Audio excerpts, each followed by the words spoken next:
siapkan hatiku Tuhan untuk dengar firman-Mu. Ku siapkan hatiku Tuhan untuk dengar firman-Mu. Shalom, selamat malam. Kembali kita bertemu dalam program Family Bible Reading Journey.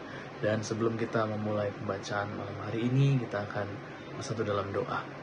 Bapa, kami mengucap syukur untuk hari ini. Kami percaya penyertaan Tuhan luar biasa atas kami.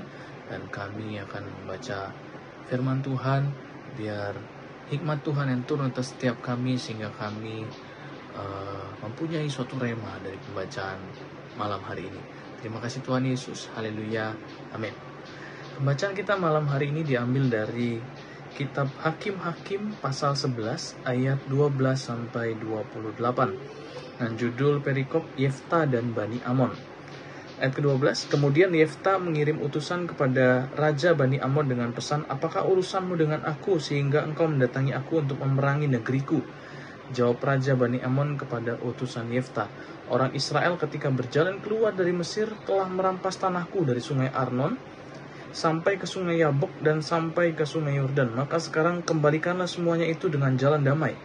Lalu Yefta mengirim pula utusan kepada Raja Bani Amon dengan pesan, beginilah kata Yefta, orang Israel tidak merampas tanah orang Moab atau tanah Bani Amon. Sebab ketika berjalan keluar dari Mesir, orang Israel melalui padang gurun sampai ke laut Teberau dan tiba di Kades. Ketika itu orang Israel mengirim utusan kepada Raja negeri Edom dengan permintaan, izinkanlah kiranya kami berjalan melalui negerimu ini, tetapi Raja negeri Edom tidak mau mendengar.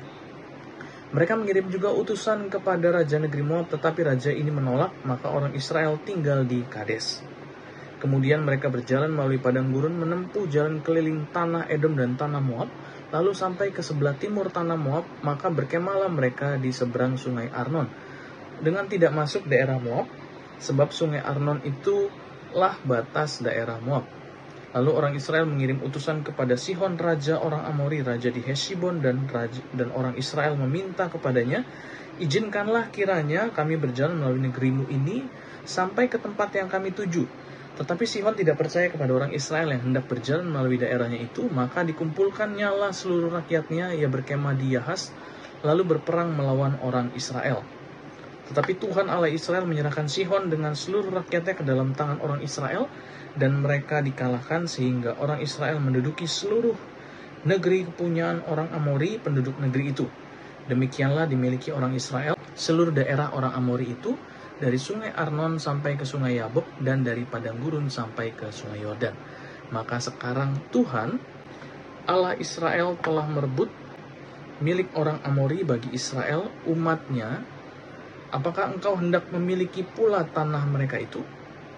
Bukankah engkau akan memiliki apa yang diberi oleh Kamos Allahmu? Demikianlah kami memiliki segala yang direbut bagi kami oleh Tuhan Allah kami.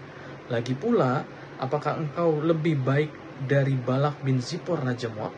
Pernahkah ia menuntut hak kepada orang Israel, atau pernahkah ia berperang melawan mereka? Ketika orang Israel diam di Heshbon dengan segala anak kotanya, di Aroer dengan segala anak kotanya, dan di segala kota sepanjang kedua tepi sungai Arnon selama 300 tahun, mengapa pada waktu itu engkau tidak melepaskan kota-kota itu? Jadi aku tidak bersalah terhadap engkau, tetapi engkau berbuat jahat terhadap aku dan berperang melawan aku. Tuhan hakim itu, dialah yang menjadi hakim pada hari ini antara orang Israel dan Bani Amon.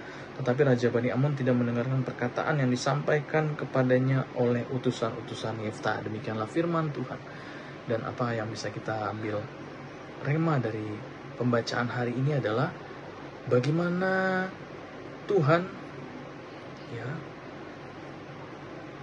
membela umatnya. Tuhan ada berjalan di depan umatnya, sehingga apa yang menjadi kepunyaan Bani Israel saat itu semuanya adalah pemberian dari Tuhan. Begitu pula sampai dengan saat ini, Tuhan kita, Tuhan yang sama, tidak pernah berubah. Dulu, sekarang, dan sampai selama-lamanya. Tuhan yang akan berjalan di depan kita, Tuhan yang akan memberikan segala rencana yang terbaik bagi kita saat kita ada di dalam penyertaan Tuhan. Ya, kita terus tetap percaya, jangan khawatir, tetap beriman, tetap teguh di dalam mengikuti Yesus, dan selalu memikirkan hal-hal yang baik. Ya, karena Tuhan mengatakan, pikirkanlah semuanya itu semua yang baik, dan jangan pernah khawatir. Mari kita bersatu dalam doa. Bapa, kami mengucap syukur untuk setiap firman Tuhan. Kami percaya firman-Mu jadi nyata bagi setiap kami, para umat-Mu, para pengikut-Mu. Terima kasih Tuhan Yesus. Kami mengucap syukur untuk semua yang Tuhan bukakan bagi kami pada malam hari ini. Dan kami terus mau berkata, Tuhan Yesus baik, kami gak mau khawatir akan hari esok. Kami terus percaya rencana Tuhan selalu yang terbaik bagi kami. Dalam nama Yesus kami berdoa, mengucap syukur, haleluya, amin. Selamat malam, Tuhan Yesus memberkati. Firman-Mu, berita bagi kakiku, terang